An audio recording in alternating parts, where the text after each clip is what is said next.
Don't keep it too long. Story written by PriestessOfSpiders. I try not to hate myself for what I've done. I keep telling myself that I'm not the first, and surely won't be the last. There was simply no other choice. I was walking home after doing a bit of shopping, a bag of groceries in each hand. I am fortunate enough to live in a fairly walkable city, so I try to avoid driving as often as I can. Besides, the part of town I lived in was quite pleasant, and I enjoyed getting a bit of fresh air and some exercise. As I pondered what I was going to make myself for dinner that evening, absent-mindedly looking at various storefronts and signs that grabbed my attention, I suddenly collided with someone, my bags immediately falling to the ground. "Oh God, I'm so sorry," said the man I had bumped into. Or had he bumped into me? He knelt down and began helping me pick up my groceries. Fortunately, nothing I had bought that day was especially breakable, otherwise I would have been much more irritated. He was a college student, perhaps.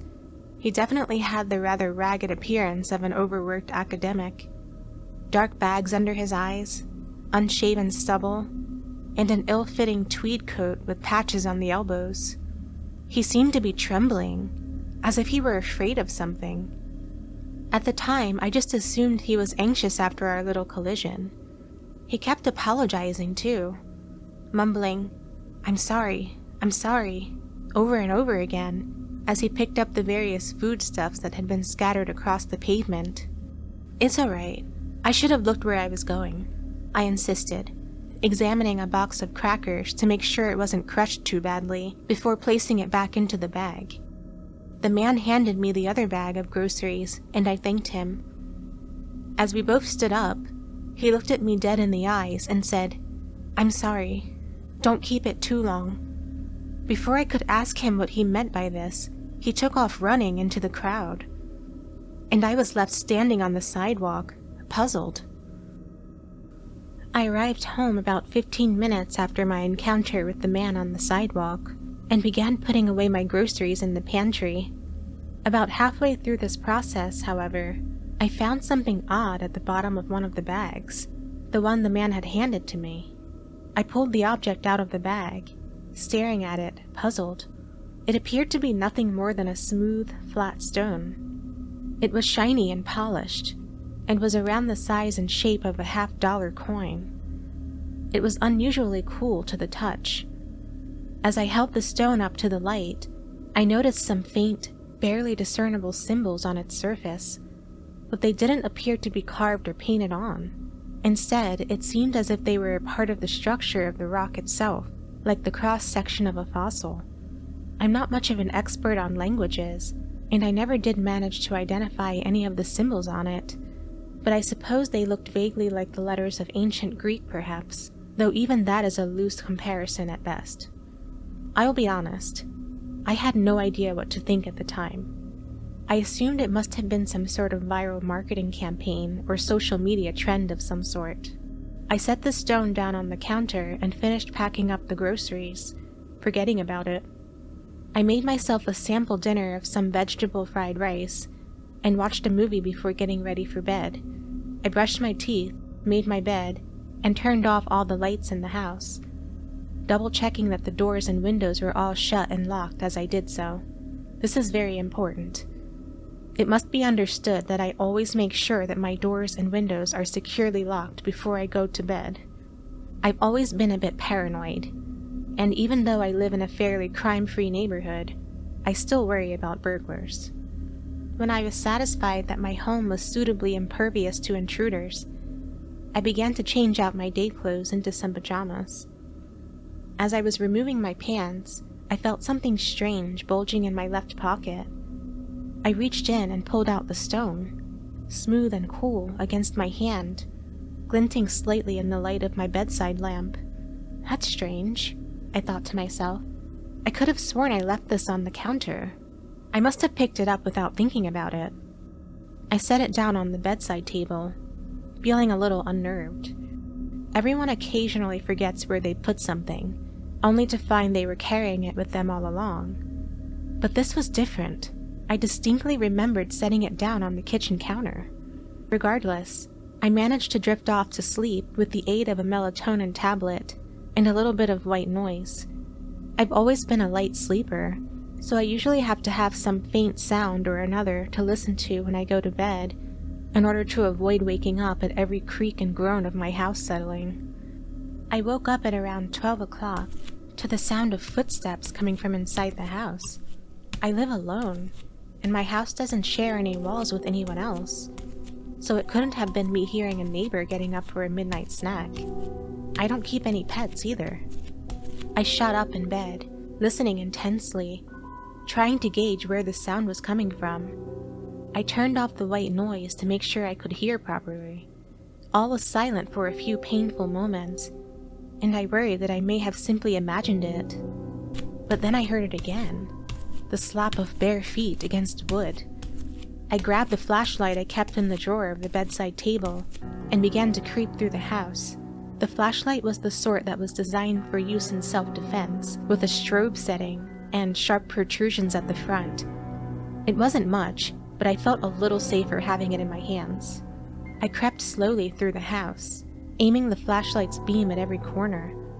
In retrospect, I'm not entirely sure why I didn't just lock the door to my room and call the police. That would have been the logical thing to do in my situation, but I don't think it would have helped much even if I had. I followed my ears whenever I heard the footsteps recur, eventually making my way to the living room. I'll admit it, I come from a somewhat wealthy family, and as a result, live in a fairly nice house. The living room is large and open, with a polished hardwood floor, high ceiling, and sliding glass doors that reveal my backyard. The moonlight shone in from outside, illuminating the door dimly, but there was nobody there, and yet, as I stood there, warily shining the flashlight around the room, I heard once again the slapping of bare feet on wood, coming closer to me. I began to panic, spinning around and flailing the flashlight around wildly, trying to get a glimpse of whoever was coming towards me. There was nobody that I could see. The footsteps came closer and closer, louder, until it felt like they were almost right next to me, when suddenly I noticed something else. The footsteps were coming from above me. Trembling with fear, I shakily looked upwards, towards the wood-paneled ceiling, guiding the beam of light to follow my gaze. That's when my flashlight abruptly went out. I shrieked with terror and rushed for the light switch, flicking it on quickly. The chandelier-styled light fixture turned on, illuminating the room in an instant. There was nothing there. I spent the rest of the night wandering the house, turning on every light I could find, searching every nook and cranny for any sign of an intruder. Predictably, I didn't find anything out of the ordinary. By the time the sun rose, I was exhausted and wished very much I could just go back to sleep. I was still tired when I began my walk to work, yawning frequently as I pushed through the crowd on my way to the office. The day was a little bit foggy, but not so much that I couldn't see, though it did seem strange for the season. I could make out my immediate surroundings just fine, but some distant objects were a little harder to discern. As I sluggishly put one foot in front of the other, fantasizing vaguely about my office's free coffee, I noticed something odd out of the corner of my eye. It looked like some sort of banner, hanging from a street lamp in the distance. I couldn't see it too well with the unusual fog, but something about it seemed wrong. As I got closer, I started to question whether it was a banner at all. There was certainly something hanging from the street lamp, but it wasn't flapping in the breeze, and it seemed much too bulky to be fabric. Even though I couldn't make out what it was at this distance, something about it caused me to feel deeply uneasy. A chill ran up my spine, as though I were being watched.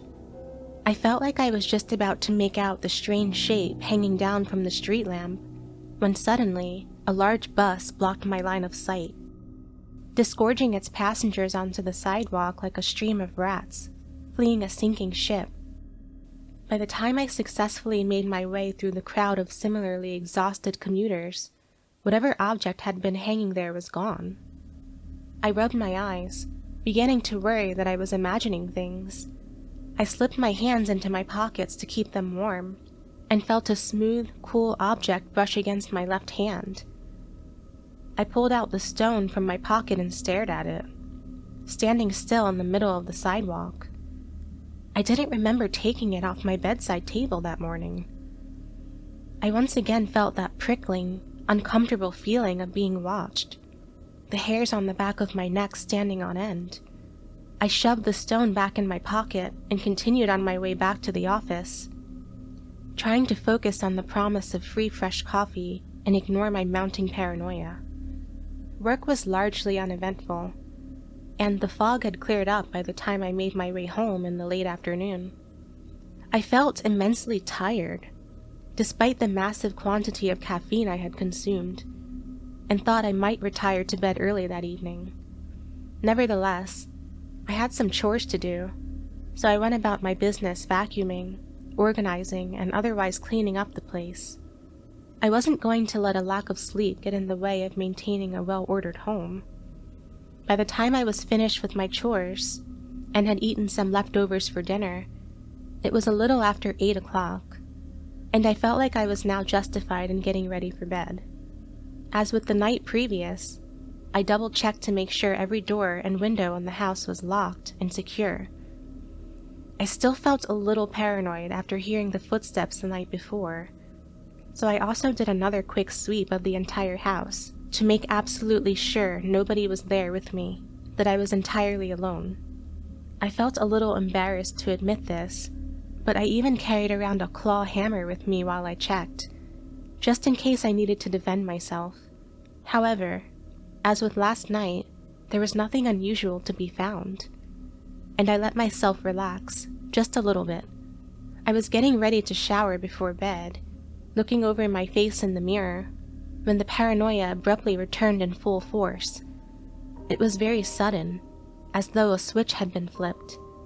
1 second I was observing my skin for blemishes, and the next I was absolutely dead certain that I was being watched. It felt like I had suddenly been dunked into a tub of ice water, and I began shaking intensely. It took me a moment to realize what had set me off, the stimulus that had triggered my fear before my brain even had consciously processed it. Looking into the mirror, I saw that just above the edge of my closed shower curtain, touching the ceiling, were a pair of bare feet, the legs obscured by the curtain itself. It looked as if someone was standing, upside down, on the ceiling. The skin of the feet was a mottled gray color, like that of something that had been dead and floating in stagnant water for days. The stench of rot, previously unnoticed, began to flood my nose. Panicking, I grabbed the heaviest object within sight, a glass bottle of hand soap, and braced myself to pull back the curtain. My plan was to hit the intruder with the bottle as hard as I could before running outside and having a neighbor call the police. I was naked, but I'd much rather get in trouble for some public indecency than be murdered by some hand-standing stranger in my own home.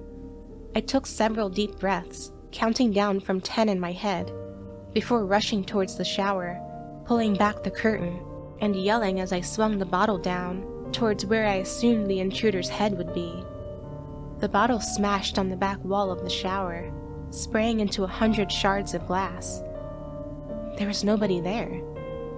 I looked around the bathroom frantically, but there was no sign of anyone else in the room. I collapsed down to the floor and began to cry. I wasn't able to get to sleep that night.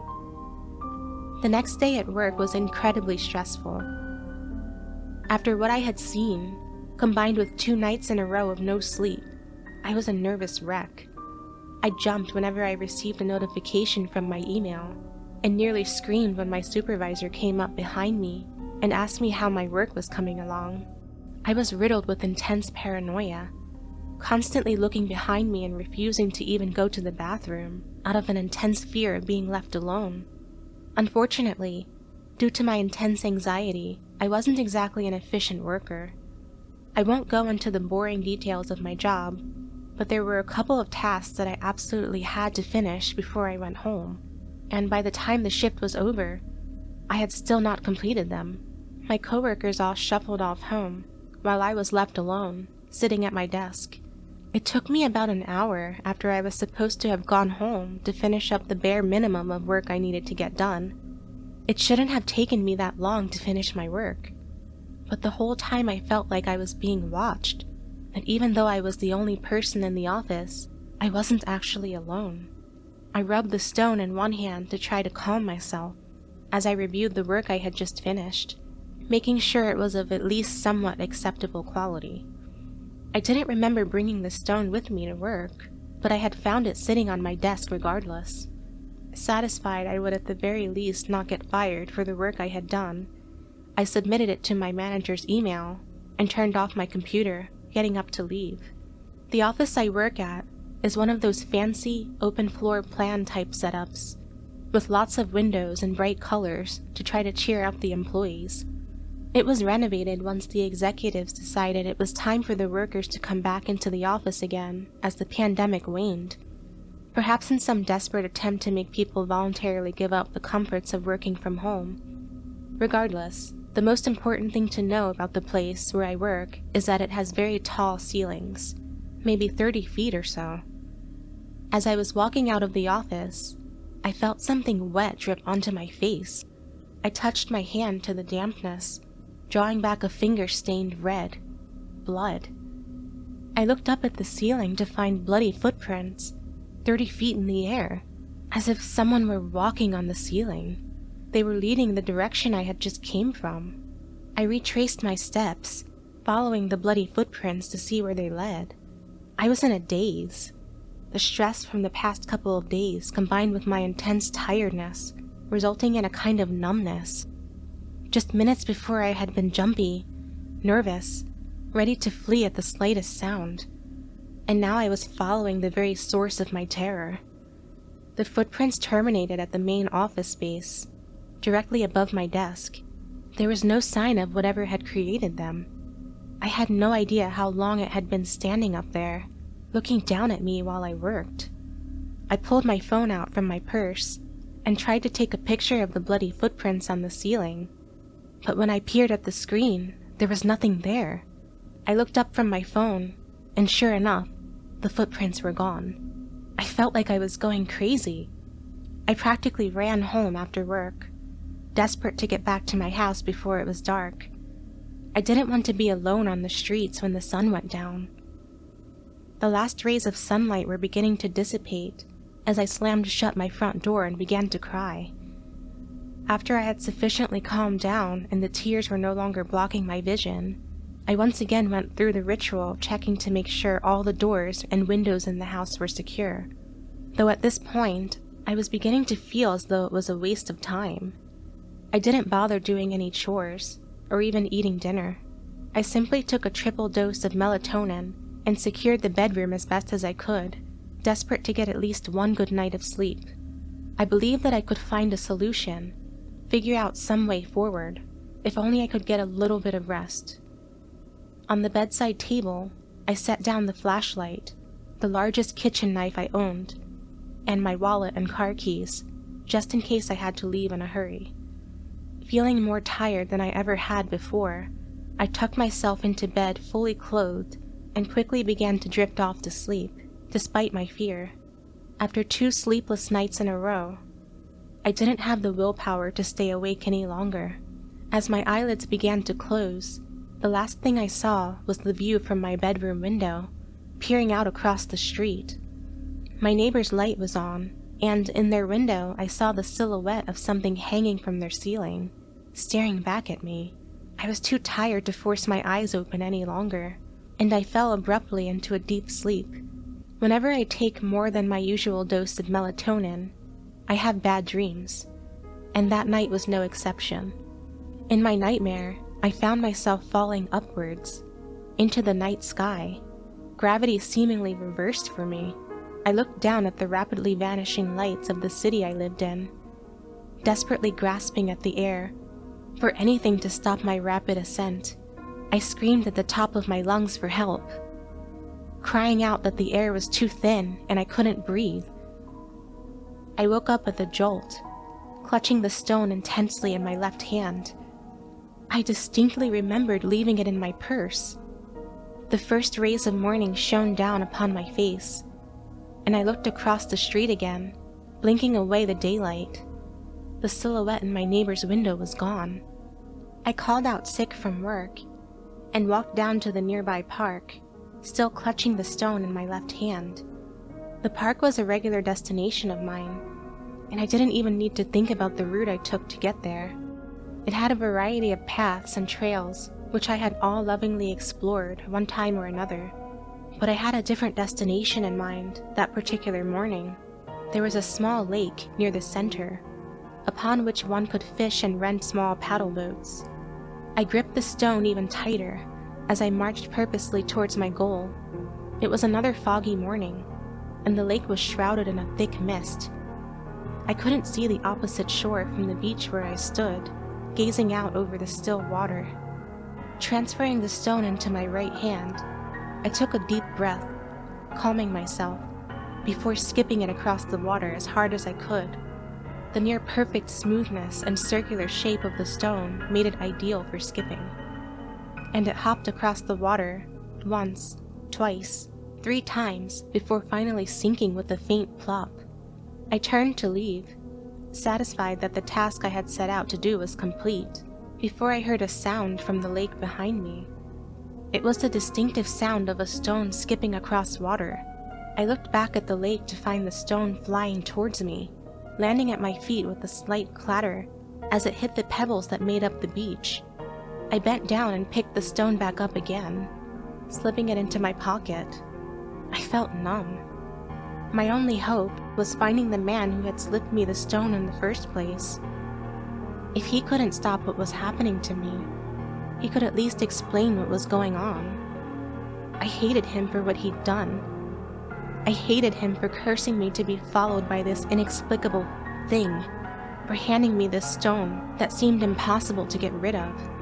As I walked down the streets of the city, I wondered what it was that was following me exactly. Was it a ghost? A demon? Or something else? I'd never gotten a good look at the thing, just its mottled gray feet and the vague, human outline of someone standing upside down upon the ceiling, staring at me. It was almost stupid, comical even. But regardless of how utterly bizarre it was, just the thought of seeing that thing filled me with an intense, palpable dread.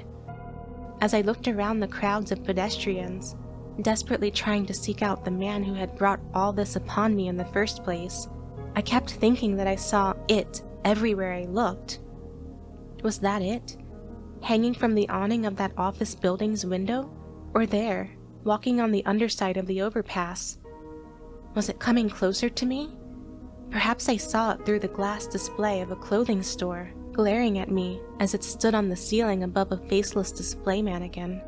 Yet whenever I tried to get a closer look, to confirm what I thought I saw, it was gone.